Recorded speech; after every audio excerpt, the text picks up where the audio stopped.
Ni hao. I've been using my Logitech G602 for 6 years now. I replaced the switch in the left click twice already. I replaced the outside shell, the plastic, once, but this mouse just keeps breaking. So I reached to a point where it gotta be replaced. And I've been waiting for the RAZER NAGA to drop in price since last year. Finally, just a couple of weeks ago, for 4 days, it went on sale for $130. It is still a very expensive mouse, but I didn't have a lot of options because I wanted a mouse with plenty of buttons on the side, and this is kind of like the only viable option for me as a replacement for the G602.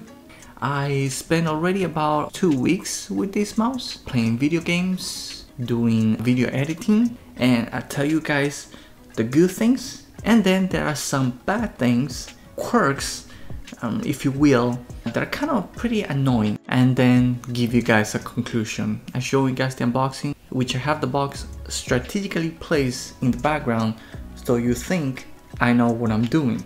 Alright, so let's go. Okay, let's begin with the unboxing. Some information on the box about the features, and the most important piece of information on the box is really the warranty. So it has a 2 years warranty, and yeah, the number was covered by my finger, but trust me, it is 2 years. Inside you have a manual, pretty cool looking, and some stickers. You also have a dongle for the receiver to have it closer to the mouse in case the signal is too far if you connect it behind the computer. The receiver itself can also be stored inside the mouse when you remove one of the plates. And of course, it also comes with the cable. And oh boy, do we need to talk about this cable. Let me tell you, this is by far the nicest, softest cable I have ever touched. And I'm comparing with all cables that I've touched my entire life. This is the nicest, smoothest, softest cable.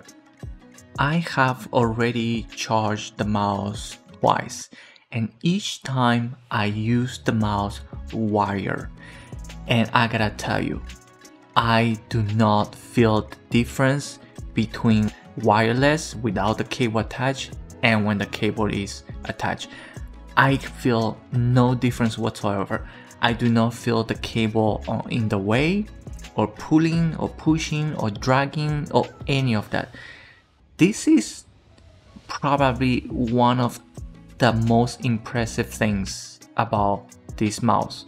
I don't know if this is common knowledge. Maybe some of you have used other RAZER mice and already know about this, but this is completely new to me, and I'm just happily surprised. While we're talking about charging, I might as well tell you about the battery life. So it is rated for 150 hours using their hyperspeed, or 300 using Bluetooth. I did not use Bluetooth. So this is based on using the receiver, the 2.5 hyperspeed. And I had the performance set in the middle as well as all the DPI. It was in the middle. I did not max out. I also turned off the RGB. And I can tell you that I use the mouse pretty much every day, at least 3 hours. Also gaming on top of that. And so far I've been charging every week, a week and a few days, you know, maybe 10 days. That's how much the battery has been lasting for me. So it is on par with the rating.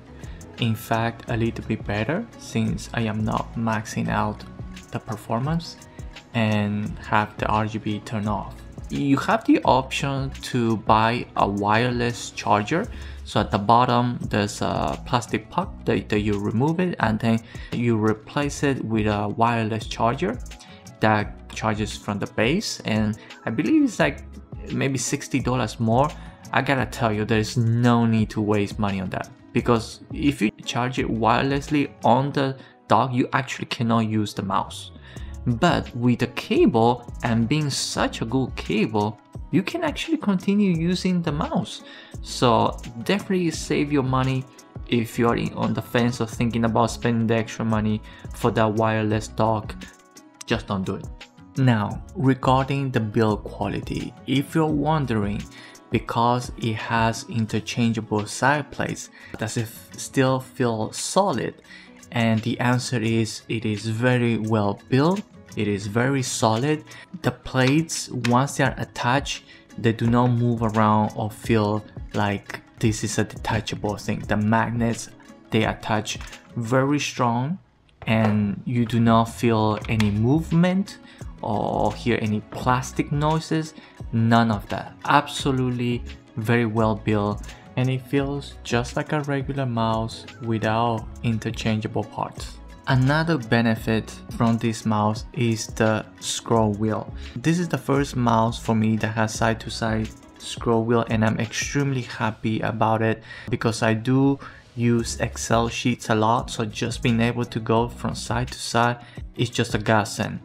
The other thing that amazes me a lot is actually the tech inside the scroll wheel.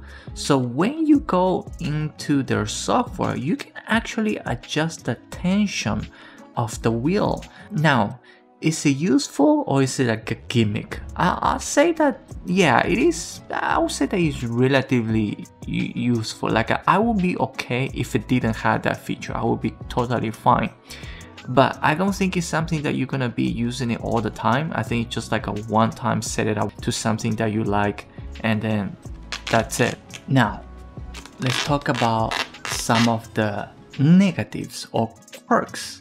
And I have to tell you that pretty much all of them are related to the software. The number one thing that is very unstable is the automatic profile switching. I don't know what's going on. Sometimes it works, sometimes it doesn't work. I would say that 80% of the time it works, but 20% of the time it doesn't work. It is pretty annoying. Another thing that also sometimes works, sometimes it doesn't, is the notification. So on top of the automatic profile switching not working, you also don't know when it works or when it doesn't. And this leads me to the next issue, which is the profile button. It is located at the bottom of the mouse. Considering how unstable the software is, I mean, this button should be easily accessible on the top. I tried using it. It's freaking annoying to turn the mouse around and press it, so I ended up remapping one of the two buttons that are under the scroll wheel to switch the profile. Another issue that I have is with the RGB. So this is not so much of it's not that big of a deal, but you have RGB, but the RGB doesn't turn off when you're using the mouse, because when you're using the mouse, your palm is covering that RGB and it just stays on, wasting battery. I know that actually Logitech, they have a feature called active play, that when the mouse is actually being used, the RGB turns off. And another missed opportunity is you have the light, why you cannot set it so that it blinks red or does something, it lights up when the battery is low. It doesn't do that. That just seems to be a completely missed opportunity. The notification doesn't work because I don't get notified when the battery actually goes below 10% or 15%, nothing. So, you know, having the light, it will be useful, it will help, but it's not there.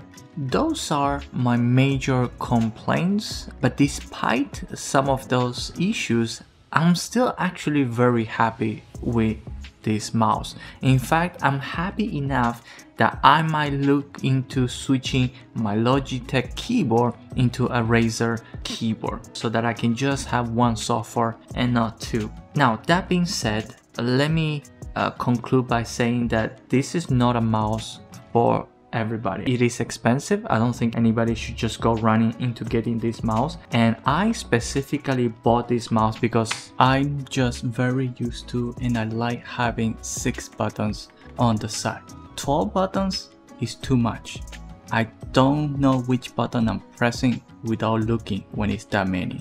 And 2 or 3 is just not enough. So I didn't have many options so I have to pay the price because this was like the only option. Do people who buy these mouse, are they going to be changing the plates based on what they do? Honestly, I don't know. Maybe for the first couple of weeks you switch around, but I can see how easy and quickly you probably get tired of that. Here's what I suggest. Unless you really want 6 buttons on the side like I do, then I guess, yeah, you only have these options and maybe a few more out there from ASUS.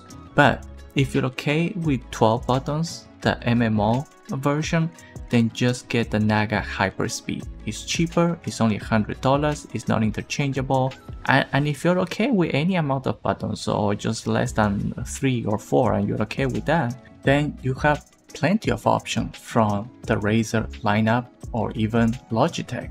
You would not need to spend $170 on the NAGA. So yeah, so really this mouse I think is really for a very specific small niche of people.